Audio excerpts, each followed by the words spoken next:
Hey guys, and welcome to a new video from Akinons. In this video, we will see how to split a Python list into evenly chunks. So let's try to understand how to do this with a simple example. So what I've done is, I've created a simple list that I've named it to a variable L, and then I've created a list of items that is integer data type of numbers from 10 to 120 to a step of 10, and the length of the list is 12. And what I've done is I've created a start index of 0, an end index which is 12, that is by iterating it goes to n minus 1, so it would go to a turn point of 11. And then we want something as this to be visible in the output. As you can see, the list is broken into 3 parts, and in each list there are 4 number of items. So they are equally spread out. So let's try to understand how to do that.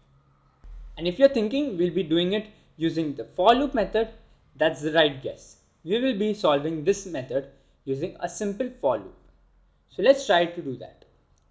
So first thing is, as I've already created the index, start and end point, I will start coding the for method to understand how we will perform this method.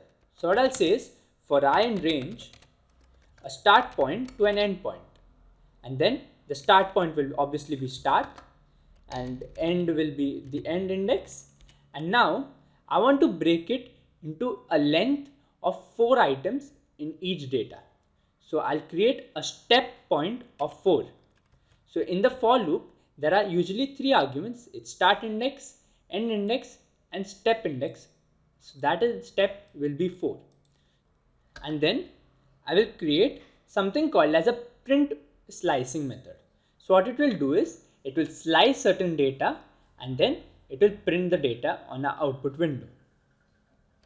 So let me show you what happens, and I will just print the list and then x tends to x plus 4. So we are slicing it from a range of starting point of x, that is 0, to the point x plus 4. And let me change this index I to x and show you what happens. And now let me print it, and as you can see, it's as simple as this.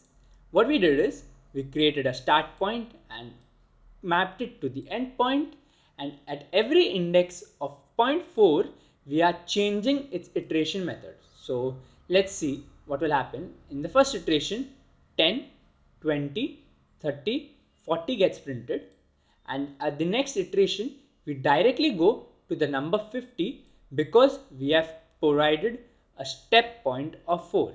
Then that gets printed, that is the next set of 4 values, and then from 50 our iteration directly jumps to 80 and so on. So that's it. It's really simple, and I hope you've understood how to slice your list to equal data types. If you want to change the slicing point, you can also do that. So let me change it now to 2, and I'll also change the step point to 2 and run this. And as you can see, now we have got an evenly set of list from the data types in each data, that is the length of 2. So if you like this video, don't forget to drop a like and subscribe to the Hackinons YouTube channel for more fun and interesting videos.